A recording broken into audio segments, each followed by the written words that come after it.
Can you introduce yourself and tell us a bit about your academic journey? Of course. So, hi, I'm Dr. Tania Islam, and I'm an assistant professor in the School of Liberal Arts and Sciences at Vidyashilp University. So, my academic journey has been straightforward but interesting. I've been in the field of literature throughout. I did my graduation from St. Xavier's College, Calcutta. Then I did my master's from University of Calcutta. And then I went off for my second master's and my PhD to Temple University in Philadelphia. So from 2014 to 2022, I was there. I got my second master's, I got my PhD, and then I came back to India. So I worked for a bit in my hometown for a couple of months, and then I moved to Vidyashilp over here in Bangalore. What brought you to Vidyashilp? So when I came back to Calcutta in 2022, I was working in another university in Calcutta there. And Vidyashilp, it just so happened that I got a call from Vidyashilp. And then I spoke to the then HR director who was there. I spoke to the then vice chancellor, and we had a couple of interactions, and I really liked the ethos of the university. More importantly, it was a new university that wanted to do something in the field of higher education in India, which was innovative. And they were very much focused in liberal arts, which is my field. So I was very interested, and that is how I came into Vidyashilp in July 2023. What are some underrated skills students gain from studying liberal arts? It's a skill that I feel liberal arts students, they hone without even realizing that, and that is their ability to transition from one domain to the other. Now, when you think of liberal arts, there are some core disciplines that are a part of it. So, literature, history, philosophy, economics, even mathematics, by the way, is a part of liberal arts. So is natural sciences. Students are immersed in that world of liberal arts. They are taking different courses, even though they may not realize. They may think that, okay, I am studying history, I am studying political science, I am studying English, or whatever it may be. There are certain transferable skill sets that they keep honing. A liberal arts person can come and talk about corporate jargon to their grandmother, explain it to them. They can also go to a boardroom and have a conversation with a CEO.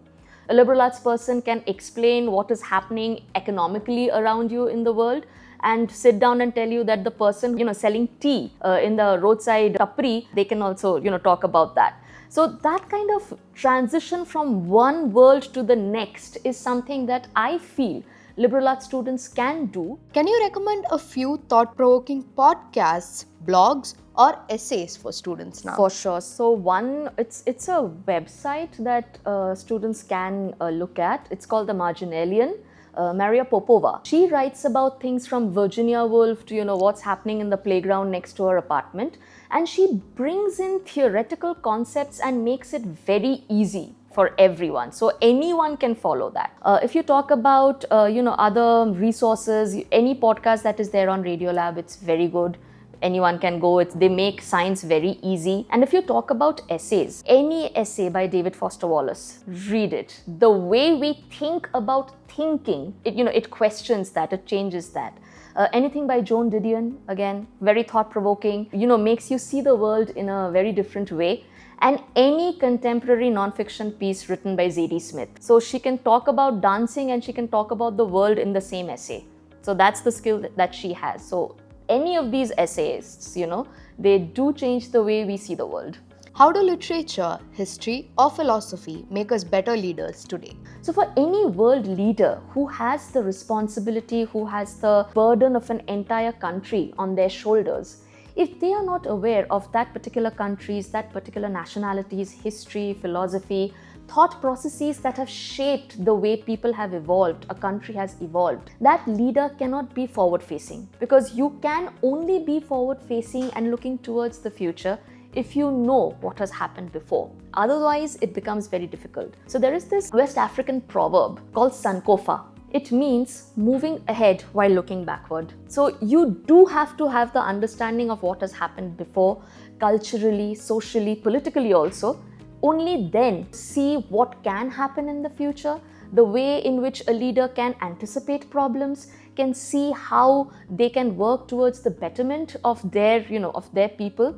So I feel that world leaders now more than ever should have a knowledge of basic liberal arts disciplines, because without that I don't see how they can be good leaders. What's a simple daily exercise to build observation and critical thinking skills? When I enter my cabin I always have this whiteboard to my left where I jot down things to do. In doing things to do, I also jot down, kind of a thought of the day or a word of the day. I try doing that.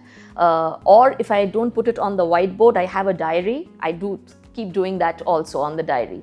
So three new things that anyone can observe around them on a daily basis, even in a familiar setting. I think that helps us a lot with our observation skills. Sometimes it might happen that I come to work and someone looks at me and they say, hey, you're looking really tired. And then I realize, oh, so this person has had a habit of looking at me quite keenly, so they can understand that I am tired, more tired than I generally am on a daily basis. But these are things I feel that help us see the world around us through a new lens every day, and that's a challenge.